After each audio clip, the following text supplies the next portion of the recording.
crazy is I look in your face and I see happiness. You're really happy. I am happy. I like that. Thanks. But you know what I like that's making you happy is that you're helping people. That's what makes you happy. And giving love makes you happy. I think that if you're intentional each day and figuring out what you have to share, you have less time to think about what you don't have. What's your intention every day? My intention is to lead with love. By example. Yeah, I think it's important to live out your truth. Well, you sit down and you have dinner with these people for food that you provide for people that you don't know. And then you bring people into your house and make sure they're all right. And I'm sure, like, how is that on your personal life? Because this is a lifestyle you live in. It is. I have to be intentional too about taking care of me. So that's something Self-care is important. It is important. Yeah, and it's easy to kind of put others in front of yourself, though. It's fulfilling, and I always say that it's important to be a part of someone's journey, but every time you do that, they're then a part of your journey too. So I'm learning more and more about myself through every person I give to. Well, it's obvious you know how to love yourself because you know how to love others. But you seem aware of self-care, so that's important. So your dreams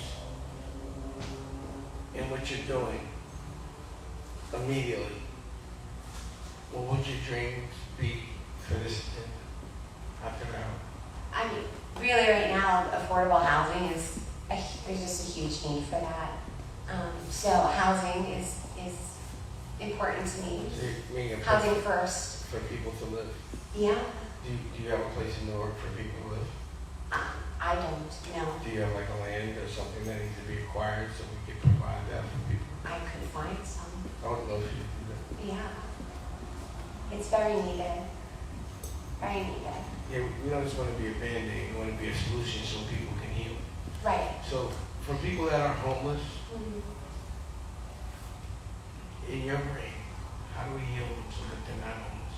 I think that if you can provide a support system for them, so a lot of times, by the time somebody's gotten to that point, they may have lost contact with family, they may have mental health issues, they may have addiction issues. So not having a place to live makes it even more difficult to move forward and make good choices. So I think if we can give them housing, but then also provide all those other supports for them, mentally and holistically, like just in every way.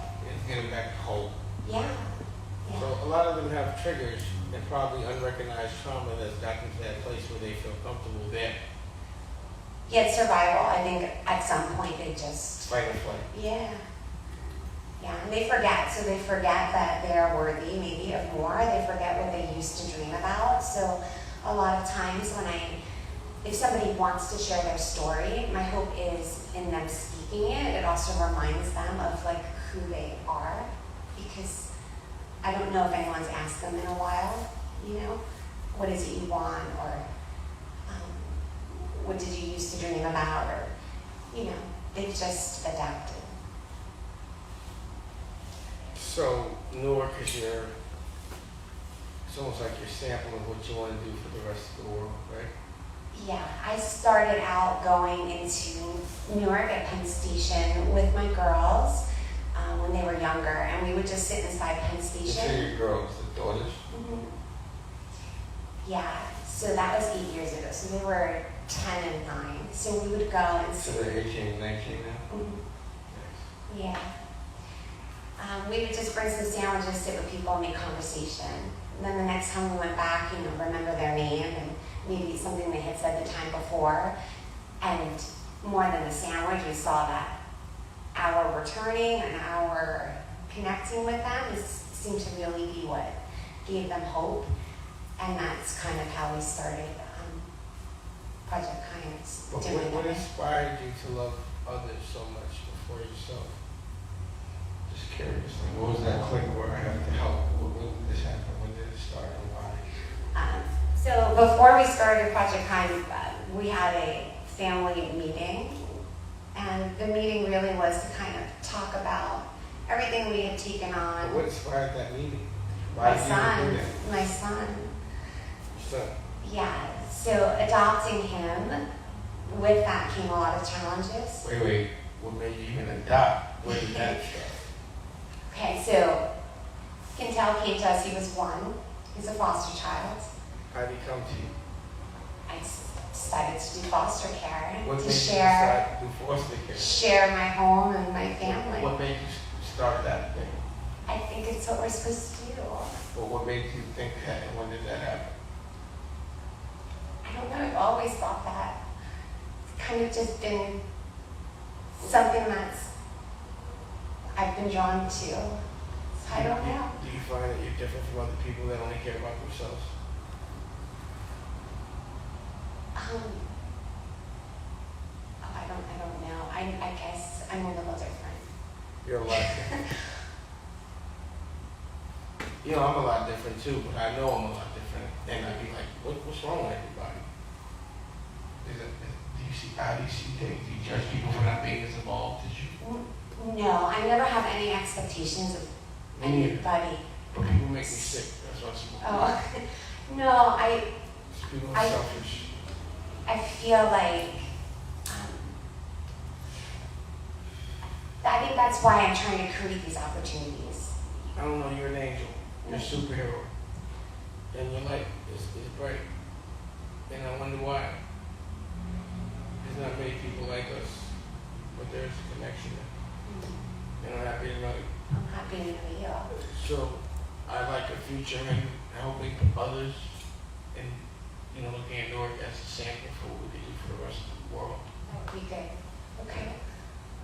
I'm glad you're here. Thank you. Okay. So let everybody know about everything you're doing, where they can find you and everything with this logo, all of it.